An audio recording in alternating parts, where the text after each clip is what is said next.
Hello বন্ধুরা, good morning. Welcome back to my channel. আশা করব তোমরা প্রত্যেকে ভালো আছো এবং সুস্থ আছো, আর আমরাও ভালো আছি।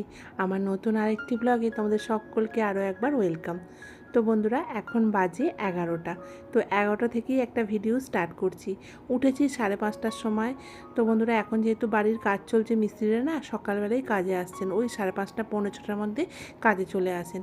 তো আজকে ভেবেছিলাম আর্লি মর্নিং একটা ভিডিও শেয়ার করব তোমাদের সঙ্গে, কিন্তু একটার পর একটা কাজ করতে করতে একদমই আর সময় পাইনি। ভেবেছিলাম আর ভিডিও করবই না, তারপর ভাবলাম না, এখন 11টা বাজে, চলো এখন থেকেই একটা স্টার্ট করি, ছোট্ট মতো একটা ভিডিও করি, তোমাদের সঙ্গে শেয়ার করব। তো অনেক কাজবাজ করে নিয়েছি সকাল থেকে। 11টা মানে তো জানোই কতটা বেলা, আর এই গরমের দিনে তো অনেক কাজবাজ হয়ে গেছে। তো এখন এই রান্না বসিয়েছি, ভাত আমার হয়ে গেছে, এখানে মাছ ভাজা চলছে। আর আজকে বাড়ির কাছ দিয়ে আর কি বিক্রি করতে যাচ্ছিলো ওই যে পমফ্রেট মাছ। মাছটা খুব একটা বড় ছিল না, খুবই ছোট ছোট।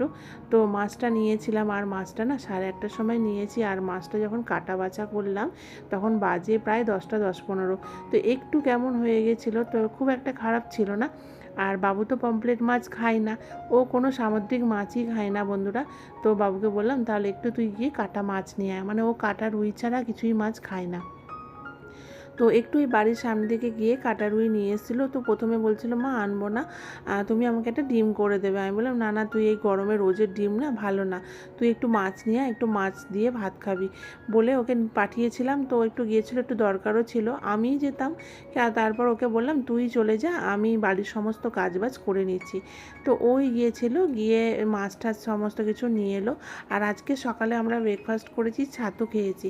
আর এখন দেখো ওই যে শরবত করছি, আর কি মিস্ত্রি দাদাদের শরবত দেব। প্রচণ্ড গরম তো, তাই আর কি শরবত দুবার করেই দেওয়া হয়। আর আজকে দেবো হচ্ছে লেবু শরবতটা। প্রত্যেক দিনই কী হয়, গ্লুকন্ডি দিই আর নাহলে আম পান্না দিই। তো আজকে ভাবলাম চলো একটু লেবু শরবত করি। যতই আম পান্নাই দিই আর গ্লুকন্ডি দিই, লেবু শরবতের কিন্তু একটা আলাদাই টেস্ট, তাই না? তো এই যে দেখো, মেয়েকে একটু দিয়েছি, আর অল্প একটু ছিল, তো আমিও একটু খেলাম। আর এত গরম মারাত্মক, সকাল থেকে প্রচণ্ড পরিমাণে ঘামছি। দুটো নাইটি চেঞ্জ করা হয়ে গেছে। তো এত গরম লাগছে না, একদমই ভালো লাগছে না। আসলে কি বলো তো, মিস্ত্রি দাদারা বারবার ডাকছি, একবার ছাদে যাচ্ছি, একবার বাইরে বেরিয়ে দেখছি। তারপর বিল্ডার্সের দোকান থেকে বালি সিমেন্ট এলো, সেগুলো রিসিভ করা। তারপর সংসারের সমস্ত কাজবাজ সবটাই তো একা হাতে সামলাতে হয়। তো একবার একবার না খুব বিরক্তও লেগে যাচ্ছে, ভাবছি যে দূর বাড়ির কাজ বন্ধ করে দেবো। আবার ভাবছি ফেলে রাখলে তো ফেলে রাখাই হবে, তো যতটুকু কাজ এগিয়ে যায় এগিয়ে যাক।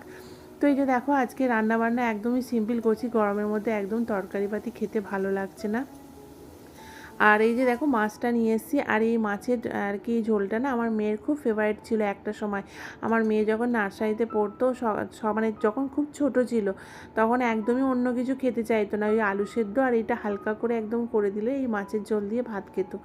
তো আজকে ও সকালে বললো মা তাহলে সেই ছোটোবেলায় যেমন করে দিতে তুমি সেইভাবেই করো। তো খুব একটা করি না, ও যেরকমভাবেই বলে তো সেইভাবেই রান্নাবান্না করি আর কি। আর এই যে দেখো, এখানে কালো জিরে আর কাঁচা লঙ্কা দিয়ে আর পেঁয়াজ দিয়ে এটা করলাম, একটু আদা বাটা দিয়েছি, আর লঙ্কা হলুদ অল্প একটু সামান্য জিরে গুঁড়ো দিয়েছি। তো এই ঝোলটা খুব ভাল লাগে, হালকা একদম পাতলা করে করি। আর তারপর ভেজেছিলাম আজকে আলু ভাজা। মেয়ে বললো মা আজ একটু আলু ভাজো, পোস্ত দিয়ে আলু ভেজেছিলাম, আর পটল ভাজা। আর আজকে কিছু হয়নি। আর পমফ্রেট মাছটা তো করেছিলাম, তো ও তো খাবে না। পমফ্রেট মাছটাও করেছিলাম আদা রসুন পেঁয়াজ টিয়াজ দিয়ে করেছিলাম একটু। তোমাদের সঙ্গে সবটা আর গরমের জন্য আর কি শেয়ার করতে পারিনি। এই সময় আমার একটা ফোন এসেছিলো, আমি যেখান থেকে আর কি নতুন স্কুটিটা কিনেছি সেখান থেকে আমার একটা লাস্ট সার্ভিস মানে আর কি এখনও বাকি আছে। তো ওনারাই ফোন করেছিল যে আর কি লাস্ট সার্ভিসটা করিয়ে যান। আসলে কী বলতো, সেই চন্দননগরে তো এখন না, আগে গেছি চুঁচুড়ায় চন্দননগর সমস্ত গাড়ি নিয়ে গেছি, কিন্তু এখন একদম ভালো লাগে না গাড়ি নিয়ে রোডে গাড়ি চালাতে, ভয় লাগে প্রচণ্ড। আসলে একটা অ্যাক্সিডেন্ট হওয়ার পর থেকে না একটু ভয় লাগে, থতমত খেয়ে যায়। আর এত প্রচণ্ড গাড়ি ঘোড়া, তো মানে কি ভয় লাগে বলে যেতে পারছি না, তবে দেখছি একদিন যাব। আর এইদিকে দেখো, বাবুর তো স্নান টান হয়ে গেছে, আমি সমস্ত ঠাকুরের বাসন টাসন ধুয়ে সব কিছু রেডি করে রেখে দিয়েছিলাম। ও গোপাল সোনাকে আর কি পুজো করে নিয়েছে। আর এই যে দেখো, একদম ও খুব সুন্দর করে জানো তো পুজো করে, যেমনভাবে ঠিক আমি দিই ঠিক তেমনিই করে। আর খুব সুন্দর করে গোপালকে আর কি চন্দনের এখন ফোঁটা দিয়ে দিয়ে আর কি টিপ পরায়। তো এই যে দেখো, আর আজকে সেরকম কিছু ছিল না বলতে বাবু নিয়ে এসেছিলো গুজিয়া, সকালবেলা যখন বেরিয়েছিল সকালে তখন নিয়ে এসেছিলো, বললাম ওটা সন্ধ্যার সময় দেবে, তো এখন আমি এমনি দিয়ে দিয়েছি। আর তবে বেশ কিছু টুকটাক জিনিসপত্র শেষ হয়ে গেছে, তো রোজই ভাবছি বেরোবো, এত গরম বন্ধুরা, মানে একদম ভালো লাগছে না। আর বিকেলে কোথাও যেতে ইচ্ছা করে না, সন্ধ্যা হয়ে যায় তো আর ভালো লাগে না। আর 5:30টার পর ঘুম থেকে উঠে একটু ঘুমাই, ঘুম থেকে উঠে তারপর অনেক কাজ থাকে, তারপর আর মনে হয় না যে একটু বাজার গিয়ে করে নিয়ে আসি। আমি বেশিরভাগটা সময় সকালের দিকেই যাই, আমার যতই গরম লাগুক আমি সকালে গিয়েই বাজার করি। তো যাই হোক, এই যে দেখো তোমাদেরকে একটু দেখিয়ে দিলাম। আর তাতান সোনা এসছে, আমি পুজো করি বা ওর পুপু পুজো করে, তখন তাতান সোনা ঠিক চলে আসে। আর এই যে দেখো এখানে পুজো করছে, আর একটু মানে আর কি নকুলদানা খাওয়ার নেশায় আর কি সব সময় আছে। ওকে যত ভালো প্রসাদই দাও না কেন, ওর নকুলদানাটা হচ্ছে ফেভারিট। আর আমার মেয়ে পুজো করলে গান ওর একদম ফেভারিট, একদম কৃষ্ণের গান চালিয়ে দেয়, দিয়ে পুজো করে। তো দেখো মোটামুটি একটুখানি রান্নাঘরটা পরিষ্কার করে নিয়েছি, আর গ্যাস স্টোভটা এখন মুছলাম না যেহেতু গরম আছে, আর কড়াইটা রেখে দিয়েছি, ওটা একবারে বিকেলবেলা মাঝামাঝি করবো। চলো স্নান টান করে আসি, এত গরম লাগছে না। এখন বাজবে 1:45 মতো। তো দেখো স্নান টান করে চলে এসেছি, আর আজকে কিন্তু একদম দেখো এই যে ঘরে নিয়ে এসেছি খাবার দাবার, এত গরম না, মারাত্মক গরম। তো বাবুকে বললাম, বাবু আজকে রান্না করে খাবো না, নিচে বসে খাবো। বাবু প্রথমে নানা করছিল, আর নিচে বসে খেতে আমার খুব সমস্যা হয়, যেহেতু ঝুঁকে একটু খেতে হয়, তো আমার খুব অসুবিধা হয়। তো বাবু বলছিল না, রান্নাঘরেই খেয়ে নাও। আমি বললাম চলো না আজকে দিনটা খাই। তো আমি স্নান টান করে এসে দেখছি বাবু সমস্ত কিছু নিয়ে চলে এসছে। তো আজকে দুপুরে হচ্ছে আমাদের এটাই লাঞ্চ মেনু। এই যে দেখো আমি আমারটা নিয়ে নিয়েছি, বাবুকে দিয়ে দিয়েছি। আর বাবুর তো খাওয়ার প্রচুর বিচার, মানে কিছুই খায় না বলতে পারো। মাছটাও আমাকে জিজ্ঞাসা করে দিতে হবে যে তুমি কোন মাছটা খাবে।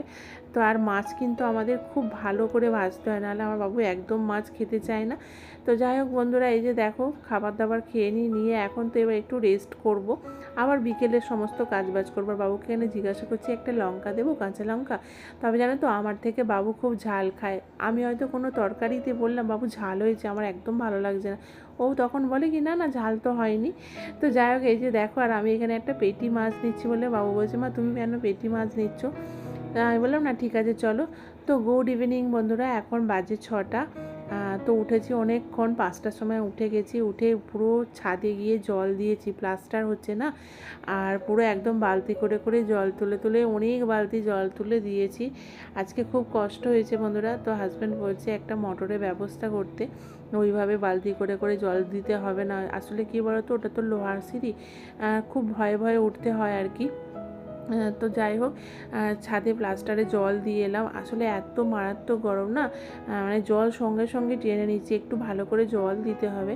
ওনারা তো দেন, সকালে এসে অল্প দেন, কিন্তু কি বলতো এগুলো একটা বাড়িতে মানে ছেলে থাকলে যতটা এগুলো গুরুত্ব দেওয়া হয়, আমি কি করে কি করব, তবুও আমি অনেকটা যতটুকু পারছি আর কি দিচ্ছি। তো যাই হোক, ছাদে অনেক কাজ ছিল, মানে কি জল দেওয়া, তারপর অনেক গাছে জল দেওয়া, সমস্ত দিয়ে উঠান টুঠান ঝাড় দিয়ে তারপর তোমার এই যে এলাম রান্নাঘরটা একটু পরিষ্কার করতে। বেশ কয়েকটা বাসন ছিল, দুপুরের বাসনগুলো আমি না বিকেলেই মাজি। তো এখন সমস্ত মেজে ধুয়ে পরিষ্কার করে নিলাম, আর রান্নাঘরটাকেও একদম মুছে সমস্ত কিছু পরিষ্কার করে নিচ্ছে, আর নিচেটাও মেঝেটাও একটুখানি মপ করে নেবো। তো বন্ধুরা, সকাল থেকে তো অনেক কাজ থাকে, সবটা তো আর তোমাদের সঙ্গে এই ভিডিওতে শেয়ার করি না। তো কিছু কিছু কাজ শেয়ার করি। আসলে কী বলতো, সব যদি আর কি তোমাদের সঙ্গে শেয়ার করতে যাই তাহলে অনেকটা ভিডিও বড় হয়ে যাবে, তোমাদের আর তখন ভালো লাগবে না। তো এখন যেমন আর কি কোনো আর কি ঘরের কাজবাজগুলো সেরকম শেয়ারই করি না, যেমন ঘর ঝাড় দেওয়া, মোছা, পরিষ্কার করা, তো এগুলো এখন আর খুব একটা করি না। আসলে কী বলতো, ওই ট্রাইপডগুলো গেছে ভেঙে, আর নেওয়াও হয়নি। আর তো এইভাবে তো আর ভিডিও হয় না, এই এখনই যেমন একটা জায়গায় দাঁড় করিয়ে দিয়ে আর এইভাবে ভিডিও করছি, তো এই ভিডিওগুলো তো খুব একটা ভালোও হয় না, তাই না। আর এই যে দেখো, তারপর ফ্লিপকার্ট থেকে এই যে অয়েল ডিসপেন্সারগুলো অর্ডার করেছিলাম। তো 900 ml বলে অর্ডার করেছিলাম, এসছে 300 ml। তো খুব ভাল লাগছিলো বলে আর কি নিয়েছিলাম, তবে এখনও ইউজ করিনি। জানো তো আমার এই ঘর সাজানোর জিনিস কিনতে খুব ভাল লাগে, তো কতটা ব্যবহার করব জানি না, তবে ওই সাজিয়েই হয়তো রাখতে পারবো। তো এই যে দেখো, তারপর ফ্রেশ ট্রেশ হয়ে চলে এসেছি, সন্ধ্যা প্রদীপ দেখানো হয়ে গেছে, আর বাবু গেছে মামার বাড়ি। অনেক দিন যায়নি বলে মা ফোন করেছিল, বললো মেয়েকে একটু পাঠিয়ে দিস না, একটু দেখবো। তো মেয়ে গেছে, আর আমি যে দেখো সন্ধ্যা প্রদীপ দেখিয়ে দিয়েছি, গোপুসোনাকে ভোগও লাগিয়ে দিয়েছি, তোমরা একটু দর্শন করে নাও। চলো বন্ধুরা, আজকে ভিডিওটা এই পর্যন্ত, দেখা হচ্ছে পরের ব্লগে। তোমরা খুব ভালো থেকো।